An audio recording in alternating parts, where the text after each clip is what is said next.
성경을 다시 한번 찾아서 민수기 1장 46절을 한번 다 펴보시길 바랍니다.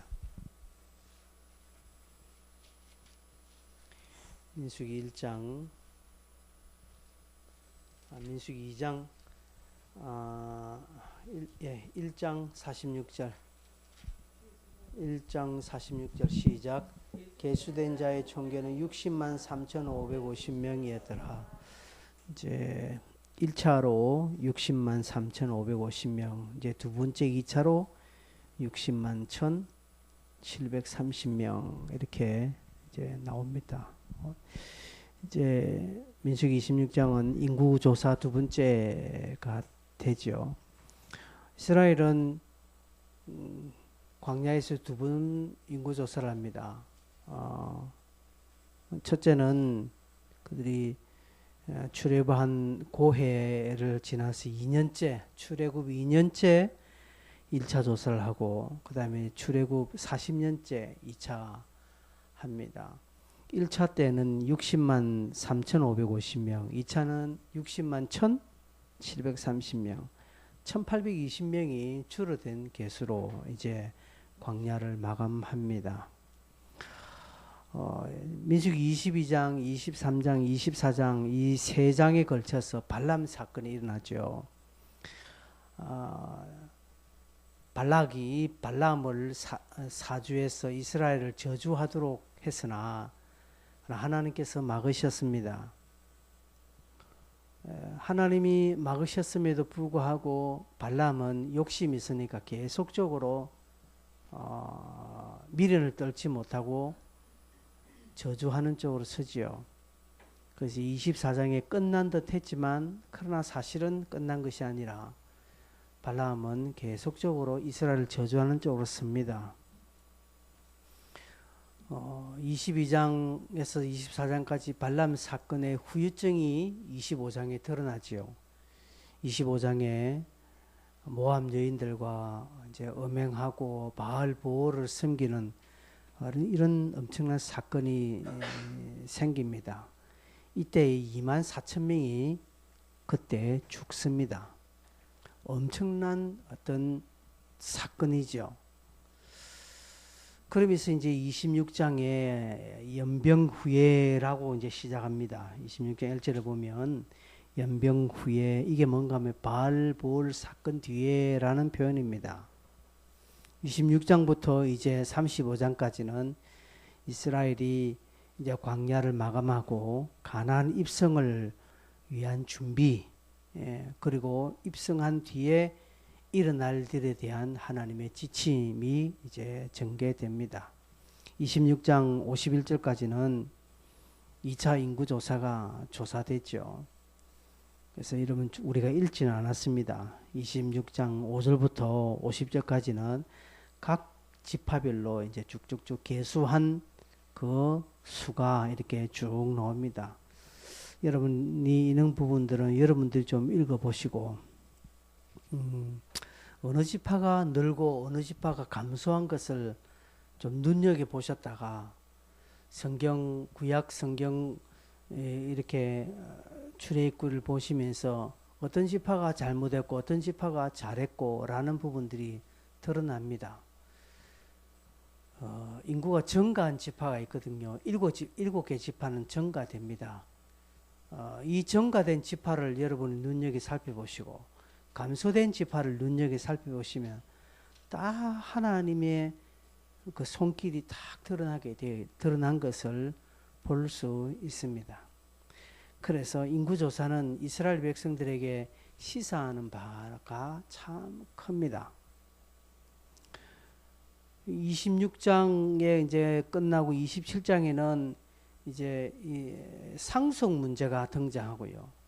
모세가 후계자를 선정합니다.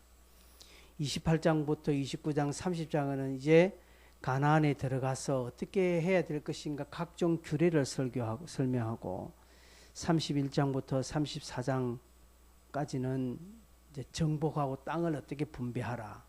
그리고 35장 끝에서는 이제 특수한 문제들을 이제 언급하면서 민수기가 정리됩니다. 자, 도표를 먼저 한번 보겠습니다. 도표를 한번 보면, 자, 이 도표는 여러분 나중에 우리 밴드에 올려놓겠습니다. 밴드에 올려놓으면 여러분이 한번 저런 부분은 이제 상식적으로 한번 딱 체크를 해 놓으시면 됩니다.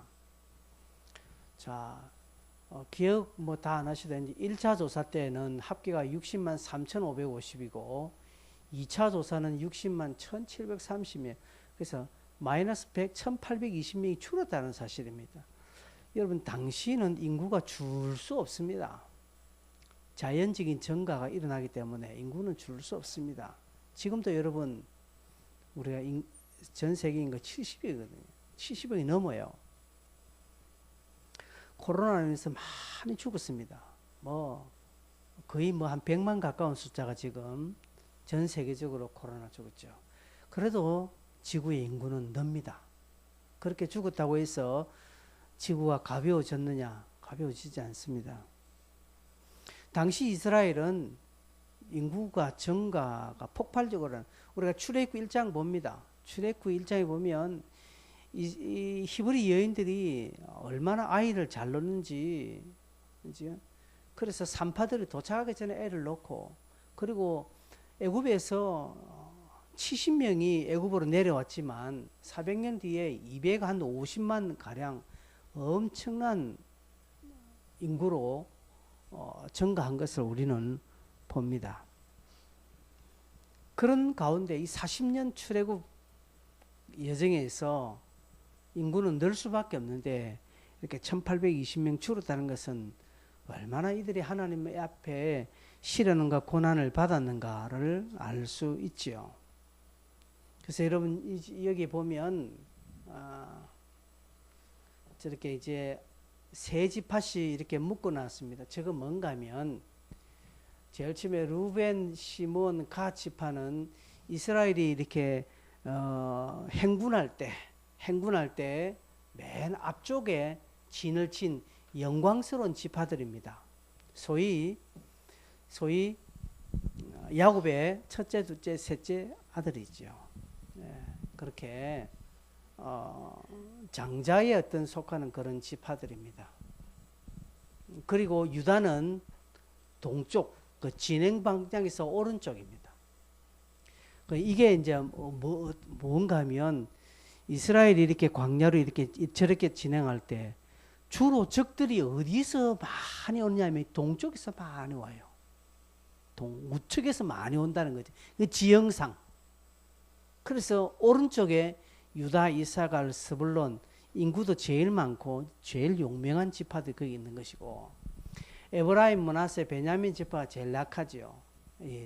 후미에 있고, 그래서 서쪽 단, 아셀, 납달리 이 지파는 이렇게 진행 방향의 서쪽은 뭡니까? 지중해가 바닷가가 있는 곳입니다. 그러니까 적들이 거기서는 블레셋이나 이런 어떤 그런 민족들이 있을 뿐 큰 이렇게 침공을 받지 않는 지형에 단, 아셀, 납달리가 이렇게 하나님께서 참 착착적서 이렇게 사람을 배치해 놨다는 것이죠.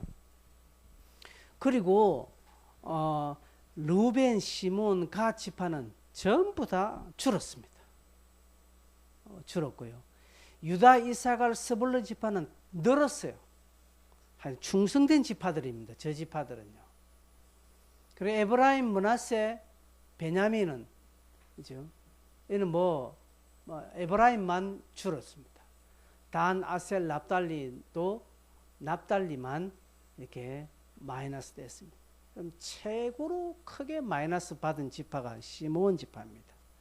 시므온 지파가 제일 반역을 많이 했거든요. 제일 많이 했고, 므낫세 지파가 최고로 많이 인구의 증가가 일어났습니다. 여러분, 저런 것들을 여러분 눈여겨보시면서 다음에 여러분 성경을 보면서 무슨 납달리 지파가 나온다, 유다 지파가 나온다, 시므온 지파가 나온다 이렇게 까막 보면 이랬기 때문에 인구가 감소됐구나. 유다 지파를 보면서 이 지파니까 이렇게 인구가 늘었구나를 우리는 이렇게 볼 수 있습니다. 1차 때는 출애굽기 2년이라고 했죠. 그때는 시내산에서 인구조사한 목적은요, 이제는 40년 광야를 행진해야 되니까 군대 조직을 행군하고 진영을 짜고, 그리고 이제 이 광야 전쟁을 치르기 위한 군대 조직을 하기 위해서 1차 인구조사를 했고, 2차 인구조사는 이제는 군대를 전쟁을 위한 것보다는 재편성하며 다시 이제 가나안에서 땅을 기업으로 분배할 때 이것을 위해서 이제 2차 인구조사를 이제 실시하게 되었습니다. 그래서 여러분 저 도표를 한번 이렇게 참조해 보시길 바랍니다. 7지파가 늘었어. 그죠? 5지파는 감소했습니다. 이렇게 증가한 지파, 감소한 지파를 여러분 쭉 보시면서 그나마 그래도 감소한 폭이, 전체적으로 감소한 폭이 1820명밖에 안 됐다라는 것은요, 특별하게 또 뭔가 의미가 있는 것이죠. 여러분, 우리가 앞에 연병 사건을 봅니다. 바알볼의 사건을 우리는 보죠. 그때 이스라엘이 얼마나 죽었는가 하면 그날 연병 때문에 죽은 자가 24,000명이나 됩니다. 만약에 저 연병으로 죽지 않았다면 저 1,800이 아니라 저기서 플러스가 더 됐을 거예요. 그죠? 몇만 명이 플러스. 이거 뿌리겠습니까? 그 앞에 이런 사건, 저런 사건, 노뱀 사건, 무슨 사건 때문에 죽은 자가 얼마나 많습니까? 그거 다 합하면 이스라엘은 분명히 인구가 증가되었을 텐데, 각종 범죄로 말미암아서 그들은 다 죽습니다. 이것은 왜 그런가 하면 출애굽기 14장 30절에 보면 하나님께서 이제 12집 정탐꾼을 통해서 이제 보고받지 않습니까? 보고받고 난 뒤에 갈렙과 여호수아의 보고와 10명의 정탐꾼의 보고가 다르죠. 이때 하나님께서 갈렙과 여호수아 외에는 20세 이상 광야로 나온 이스라엘 백성 중 20세 이상은 다 죽는다라는 것이죠. 하나님께서 저 약속의 말씀을 지키신다는 것이죠. 그래서 다 죽습니다. 나중에는 누가 죽습니까? 모세도 죽죠. 모세는 기력이 쇠하지 않았다고 했습니다. 모세는 들어가고 싶어 했습니다. 모세는 아직 죽을 나이도 죽을 육신도 아니었습니다. 그럼에도 불구하고 하나님께서는 저렇게 말씀하셨기 때문에 모세를 하나님 데려가십니다. 그래서 여기 2차 인구조사 때는 모세도 포함되지 않았을 거예요. 모세는 빼집니다. 왜냐하면 못 들어가니까요. 여러분, 그럼에도 불구하고 우리가 큰 차이가 없는 것은 하나님께서 얼마나 이스라엘을 꼼꼼하게 챙기고 긍휼히 여기시고 보호하시고 은혜를 더하시는지를 우리는 볼 수 있습니다. 여러분, 출애굽 그 광야로 애굽으로 이스라엘이 야곱의 아들이 다 내려가게 되죠. 요셉이 이제 애굽에 있으니까 그때 70명이 내려갔습니다. 여러분, 아브라함과 요셉까지 다 내려갈 때까지, 아브라함부터 시작해서 그 요셉의 땅으로 애굽으로 이스라엘 70명이 내려가는 그 기간이 500년 가량이거든요. 500년 가량에 아브라함 그 일가족이 70명밖에 없다는 것이죠. 여러분, 이거 제가 여러 번 설교를 했죠. 400년 동안에 애굽 생활 400년 동안에 이스라엘 백성은 200만이 넘는 대민족으로 성장한 해였는데, 가나안에서 아브라함, 이삭, 야곱, 요셉까지 내려오면서 그 4대에 약 한 500년간에는 인구가 70명밖에 안 됐다는 것이죠. 이건 뭡니까? 하나님께서 가나안 땅에서는 이스라엘 백성들 인구를 아주 막으셨습니다. 번성을 막으셨습니다. 왜 그렇게 했는지도 제가 여러 번 이야기했습니다. 가나안에서는 안 된다는 것이죠. 그죠? 가나안에서 큰 민족을 이룰 수 없기 때문에 하나님께서는 다 이스라엘의 그들의 어떤 인구의 증가하지 못하도록 하나님께서 다 인구를 잡으셨고, 그리고 애굽에 내려가실 때는 하나님 풀어버렸었어요. 그러니까 막 우죽순으로 그냥 막 인구가 정폭했습니다. 그리고 이들이 광야에서 하나님께서 그들 인구수를 딱 조절하십니다. 왜 그렇겠습니까? 하나님께서 그들을 이렇게 하는 것은 그때마다 이스라엘 백성들을 향하여서 자꾸 하나님을 보도록 말씀하시는 것입니다. 각종 사건과 사고와 하나님의 기적과 이적을 통해서 이스라엘 백성들을 향해서 하나님 말씀, 내가 너희들의 하나님이다. 내가 너희들을 책임진다. 내가 너희들의 구주다라는 것을 계속적으로 말씀하는 거예요. 내가 너희들의 인도자요, 내가 너희들의 방패요, 산성이요, 피할 바위라는 것을 계속적으로 말씀하는 것입니다. 그런데 이스라엘은 어떻게 했습니까? 자꾸 눈을 돌리는 거죠. 자꾸 바깥으로 눈을 돌리는 것입니다. 그러니 하나님이 손을 댈 수밖에 없다라는 사실입니다. 여러분, 하나님 오늘도 우리를 그렇게 세밀하게 인도하시고 긍휼을 베푸십니다. 이걸 믿으셔야 됩니다. 이게 내하고 동떨어진 말씀같이 보여도 하나님의 말씀입니다. 시편 121편에 보면 참 기가 막힌 말씀들이 많이 나옵니다. 우리 쭉 같이 한번 읽어볼까요? 내가 산을 향하여 눈을 들리라. 나의 도움이 어디서 올까? 나의 도움은 천지를 지으신 여호와에게서로다. 여호와께서 너를 실족하지 아니하시며 너를 지키시는 이가 졸지 아니하시리로다. 이스라엘 지키시는 이는 졸지도 아니하시고 주무시지도 아니하시리로다. 여호와는 너를 지키시는 이시라. 여호와께서 내 오른쪽에서 내 그늘이 되시나니 낮에 해가 너를 상하게 하지 아니하며 밤에 달도 너를 해치지 아니하리로다. 여호와께서 너를 지켜 모든 환난을 면하게 하시며 또 내 영혼을 지키시리로다. 여호와께서 너희 출입을 지금부터 영원까지 지키시리로다. 이게 무슨, 하나님이 낮에 해나 밤에 달이 상치 못하고 너희 출입을 지키신다. 계속 이 말씀, 이것을 이스라엘 이 광야 40년 동안 계속 보여주시는 것입니다. 오늘 우리에게도 마찬가지입니다. 요한복음 17장에 보면 예수님께서 마지막 기도하실 때 이렇게 말합니다. 중간쯤 보면 내게 주신 아버지의 이름으로 그들을 뭐 했다고요? 보존했다라고 말하고 있습니다. 12절에도 그 말 나옵니다. 12절에도 내게 주신 아버지의 이름 그들을 보존하고 지켰다라고 말합니다. 하나님은 오늘 우리를 보존하십니다. 보존하신다. 이제 이런 말씀을 이제 우리가 볼 때 이게 이제 우리 안에 피부적으로 확 다가오지 않는다는 것이죠. 왜? 우리의 상황과 제 말씀이 다르다는 거예요. 당시 이스라엘 백성도 그렇게 했습니다. 당시 이스라엘 백성들도 그렇게 했다는 것이죠. 여러분, 이스라엘은 이 광야 40년을 통해서 하나님의 임재와 은혜, 하나님의 인도와 하나님의 개입을 많이 경험했습니다.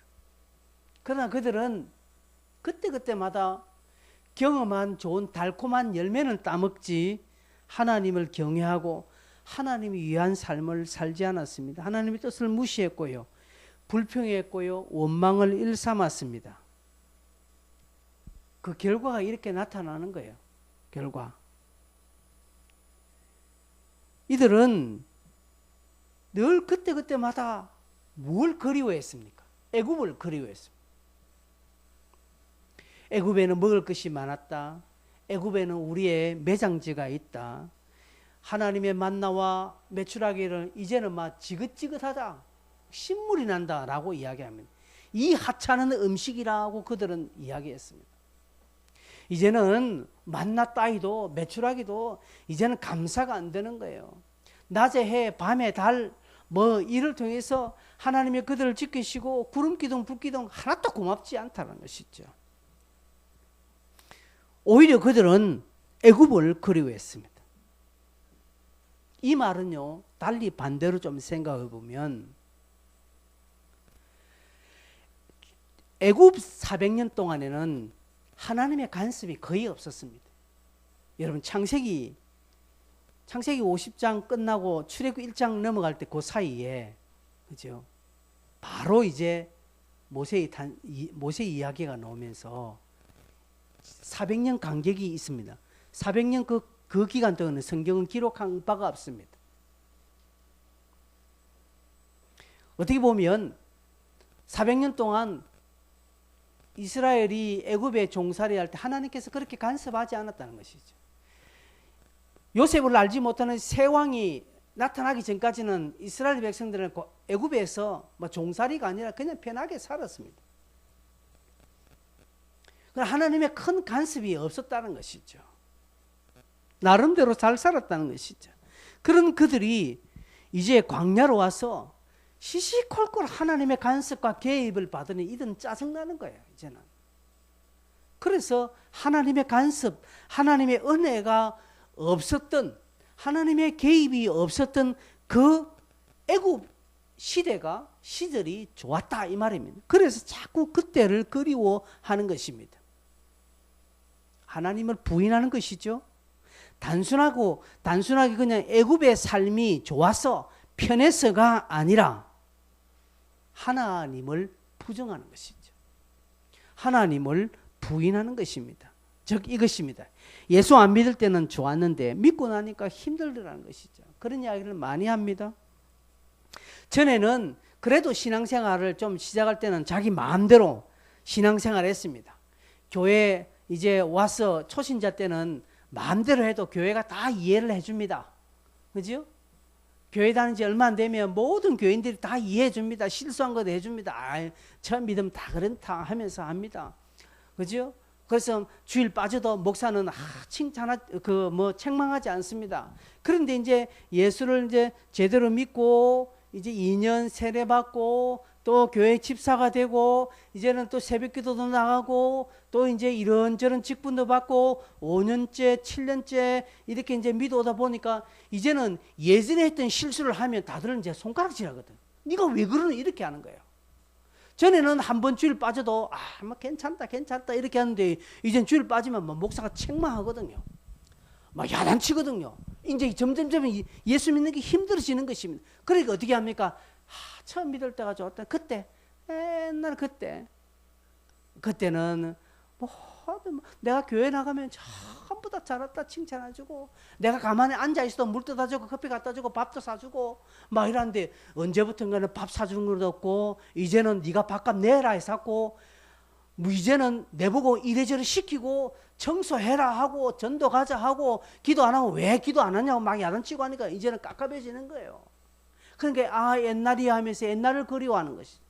출애굽 백성들이 그렇게 한 것처럼 오늘도 그런 사람들이 많다라는 것이죠. 전에 내 마음대로 신앙생활 할 때는 좋았다라는 것이죠. 이제 좀 제대로 한 믿어보려니까 너무 힘들다는 것이죠. 그래서 다 옛날 생각하는 것입니다. 그러면서 나 그만둘까 그냥 나를 좀 쉴까 하는 겁니다. 그러니까 이제 연말 되면 내년에는 아무것도 안 하겠습니다. 이런 이야기들이 이제 막 여기저기 나오는 거예요. 여러분 단순하게 쉰다, 단순하게 좀 직분을 내려놓는다 아니에요. 그것은요 달리 말하면 하나님을 부인하고 싶은 거예요. 즉 하나님의 간섭, 하나님의 그 개입, 하나님이 나를 향하신 그런 인도와 보전 싫다라는 것이죠. 받고 싶지 않다라는 것이죠. 그러나 여러분 하나님은 이것을요 하나님이 간섭하고 하나님이 개입하고 하나님이 인도하고 그들을 보존하고 긍휼 베풀고 낮에나 해나 밤이나 달이나 상치 않아도 하나님 지키시고 하나님과 함께하고 그들은 이스라엘은 싫지만 하나님께서 계속 간섭하고 반석에 물 주고 그리고 또 피할 바위를 내어주시고 막아주시고 이런 모든 순간순간을 하나님의 입장에서는 그것을 얼마나 귀하게 여기고 좋아하셨는지 모릅니다. 그걸 예레미야 2장 2절에는 이렇게 말하고 있습니다. 2장 2절 보면 가서 예루살렘 귀에 외칠지니라 여호와께서 이와 같이 말씀하시기를 내가 너를 위하여 네 청년의 때의 인애와 네 신혼 때의 사랑을 기억하노니라고 말합니다. 그게 언제입니까? 곧 씨 뿌리지 못하는 땅 그 광야에서 나를 따랐음이니라. 저게 무슨 표현입니까? 이스라엘이 광야 40년 그 시기를 하나님은 뭐라고 말합니까? 신혼이다라고 말합니다. 네 신혼 때의 사랑을 기억한다라고 말합니다. 우리는 알다시피 이스라엘의 40년은 원망 불평투성이, 하나님을 부인하고 하나님을 부정하고 그냥 막 할 수만 있으면 애굽으로 돌아가려고 한 그때를 하나님은 뭐라고 얘기 줍니까? 네 청년의 때의 인해, 그리고 네 신혼 때라고 이야기합니다. 즉 하나님과 이스라엘 백성들의 그 신혼 시절이라고 하나님은 그렇게 지금 말씀하고 있다는 것이죠. 여러분, 참 우리 하나님의 사랑이 기가 막힙니다. 기가 막혀. 이스라엘은 도망가려고 하고 싫다고 하고 좀 내 편하게 좀 살도 놔두세요라고 했음에도 불구하고 하나님은 그 옛날을 돌이키면서 야 이스라엘아, 그때 좋지 않았냐?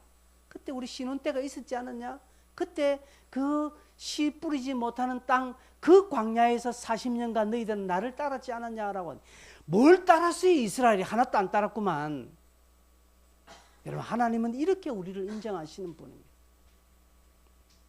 하나님은 우리에게 완벽을 요구하시는 분 아닙니다. 하나님은 우리가 원망하고 불평하고 하나님은 우리가 하나님을 대적하고 하더라도 그래도 막 억지라도 하나님 따라가는 것을 하나님은 귀하게 여기시는 것입니다. 그런데 어떤 사람은 그것도 안 하는 것이죠. 그것도 안 하는 그 사람에게는 저런 표현이 없습니다. 그러나 입이 이만큼 툭 튀어나와도, 여러분 우리 교회도 그렇지 않습니까? 아예 말 안 듣고 가는 사람이 있는가 반면에 입이 툭 튀어나와도 따라가는 사람하고 있습니다. 뭘 시켜도 막 궁시렁궁시렁 하지만 하는 사람도 있잖아요. 그지? 그런 사람들을 향하여서 야, 네 청년의 때, 네 신혼 때의 사랑을 내가 기억한다 이렇게 말하고 있습니다. 왜 하나님이 이렇게 언급하십니까? 하나님의 간섭이 들어갔기 때문에 그렇습니다. 여러분, 하나님의 은혜가 있었기 때문에 그렇다는 것이죠. 그들이 실으나 저나 하나님의 간섭을 받고 있었다는 것이죠. 애굽이 좋다고 말합니다. 신앙이 얕으면 옛날 때가 좋다고 합니다. 그러나 신앙이 들고 믿음이 생기면 어렵고 힘들어도 주와 함께 함이 기쁨이고 주님과 함께 하는 것이 복이라고 그렇게 고백합니다. 그것을 하나님은 신혼으로 여겨주시는 것입니다. 바울이 그렇게 했죠. 지난 주일 설교 또한 그런 맥락입니다. 우리 신앙의 선배들이 그렇게 했습니다. 여러분, 하나님의 간섭이 없어서 좋습니까? 내 마음대로 하는 것이 좋습니까? 내 편한 대로 신앙생활 하는 게 좋습니까? 그런 부분에 때는 하나님이 아무 말씀 안 합니다.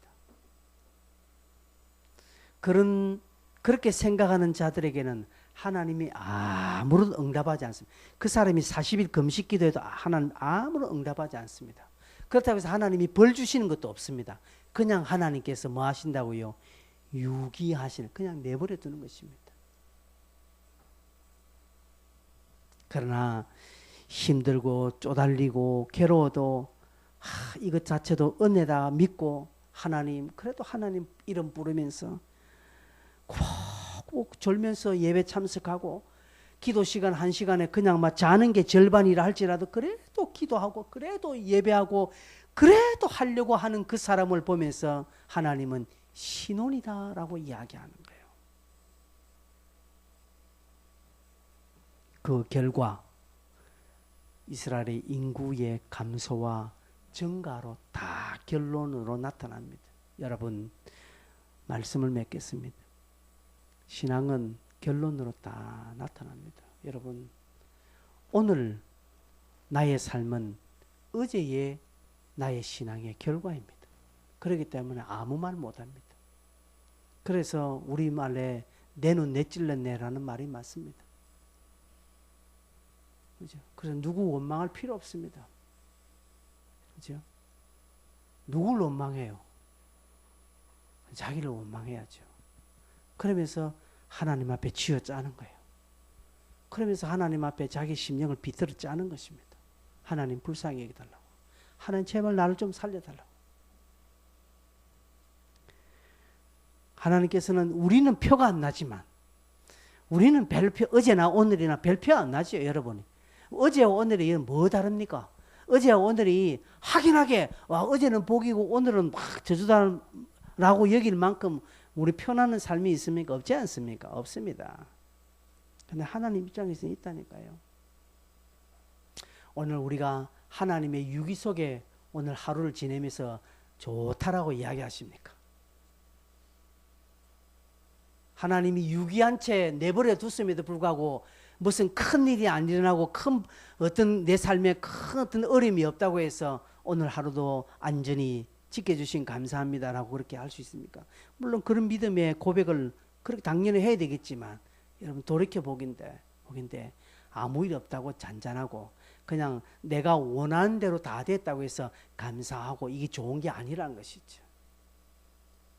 내 삶에 뒤틀리고 내 삶에 힘들고 여러분 누가 옆에 있는 사람 자꾸 간섭해 보십시오. 얼마나 그게 귀찮습니까?